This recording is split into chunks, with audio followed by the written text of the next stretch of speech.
بسم الله الرحمن الرحيم. السلام عليكم ورحمة الله وبركاته.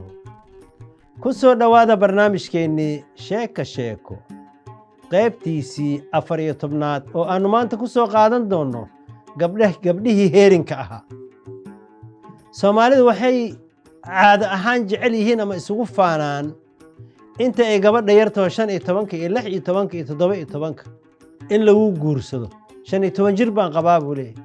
Ani aragtideed waqtigaas mas'uulba ma qaadi karto inay reer mas'uulkiisa qaado, inay caruur Soomaaliyeed mas'uulkooda qaado, in ay aqribo iyo jiiraan iyo mudane iyo maxaan ku radaa magan ay qaado. Mas'uuliyadaas kama bixi karto gabar 15 jir iyo 16 jir iyo 17 jir. Aqligoodu markuu kala go'o ay mas'uuliyadda qaadi karto waa markii 23 iyo wixii ka koreeyay ay gaarto. waqtigaas markay gaartana Soomaalidu waxay yiraahdaan way guumeysowday iyo maxaan ku radaa ee guurkii bay ka raagtay. war gabar yar oo canjeerada ay soo qabo marka tirada inyo ku dhayso 16 jir miyaa reer dhaqaysa. waqtigii lagu guursan lahaa aqligoodu uu kala baxayna waxaa leeyahay waa guumeys iyo waa kan. marka waxaa jiri jiray in gabdhaha marka ay da'da gaaraan oo deegaankoodii lagu guursan waayo inay u hayaami jireen deegaan kale. dabcan inta isla hayaamaysa laga yaabo qofun inay ka yaqaanin ama ma inaanay aqoonba meeshay u socdaan cidna inaanay ka aqoon, laakiin ay yihiin kaliya calafdoon oo deegaankii ay joogeen ay yaqaaneen oo aqribadoodu deganeed lagu guursan waayo. xan badanna ay dhigahooda ku soo duuduushay oo waa guumaysi waa kan iyo tihiblaayo waa la guursaday iyadii weli waa taagan tahay waxyaaba noocaas. da'dan yar waxay u boobayaan Soomaaliduna wax kale ma aha intay yar tahay ilmaha ka dhameeyo oo ilmaha dhasho oo kan ha yeesho. ruuxaasi wax aqli gala ma iyadoo 40 jir Ilaahay mataana 2 goor siin kara min 3 wayna dhacday. Ilaahayna waa awooda.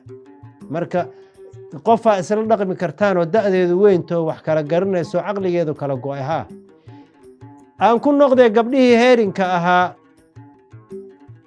gabdhihii heerinka noqday marka hore waa isu yimaadeen waxay yiraahdeen deegaanka waanu ku calaf seegnay seeyelna aanu ka hayaanoon meel kale aadno. waxa la waxay haaban kareen oo dharkoodii ahaabay gosh inta soo gashteen yay soo dhaqaajiyeen.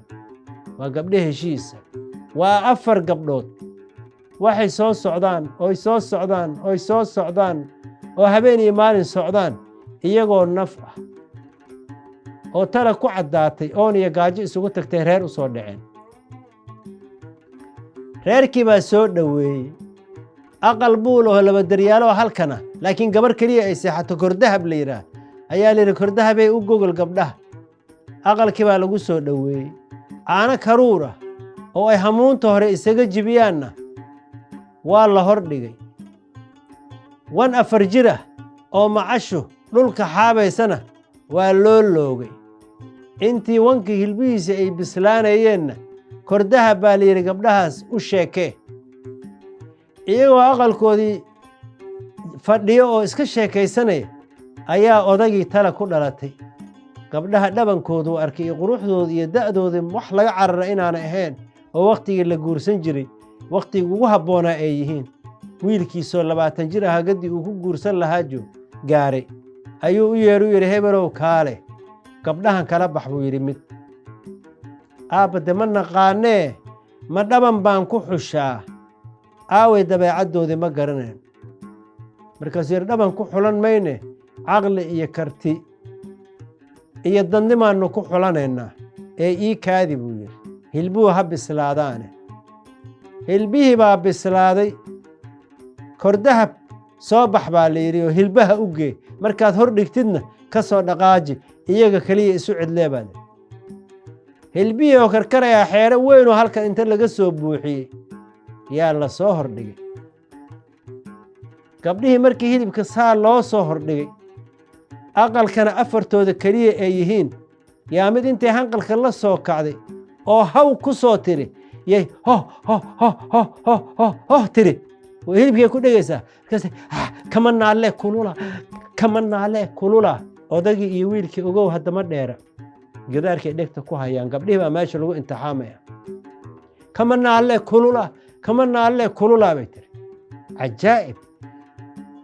tii kale waxay tiri intay haw ku soo tiri ku soo booday markaas tiri naa koran weyna kala go tiri wax halkay rabaa hilibkii saa u kala fiiqaanoo la yaryaray wixii qaaciisa baxay labadooda meesha ku hanshaashaqoo ku qaqayliyey kala go maya sida yeel tii saddexaad yaa meel geeskaasa ka hadasho waxay tiri naaha qaboobee qabaweyn ku rid iyana weli waxaa ka sii muuqda damaaci iyo cirweynaan ha qaboobay qabaweyn ku rid bay tiri wareerkay martida u ahaayeen hilibkii lagu dhiibay qabadan ku shub maxay ku keentay hadday kaadsiimo leedahay tii kale oo aqalka raartiisa u xigtay oo sida kuwan dalqada ay bannaanka u keeneen odaga iyo wiilkaba ay dareemayeen in ay afka gacanta ku hayso ayaa waxay tidhi naahakan fafee kor ka saar bay tidhi afkay gacanta ku haysaa cod xiran naahakan fafee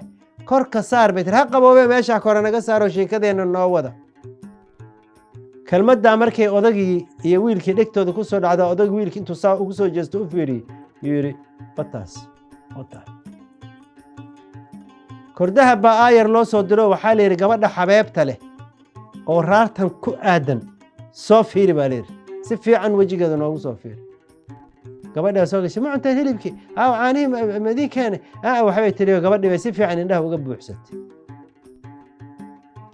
gabdhihii markii la soo dhoweeyey kadibna tii lagala baxay oo qoyskaasi uu kala haray tii xabeebta lahayd ayay noqotay waxa lagu qiimeeyeyna waxay ahayd raashinkaa kulul ee loo keenay ee afartoodii saddexdii kale martinimadii iyo xeerkii iyo gabarnimadii iyo wixii aanay dhoorinay haw ku soo yidhaahdeen hilibkii iyagoo weliba caano karuurana horay loo sii siiyey gabadhii afaraad baa reer ka noqotay gabar caqli badan oo karti badan oo wixii lagu xushay oo odagii shaarba dheere ahay waayeelka ah uu ku xushay la soo banbaxday ayay noqotay awlaadna ilaahay waa kala siiyey sheekadeennii gabdhihii heerinka ahaa intaa ayaanu ku soo gaabinaynaa inta aanu ku kulmayna mid la mid ah waxaan idinku dhaafayaa assalaamu calaykum waraxmatullaahi wabarakaatuh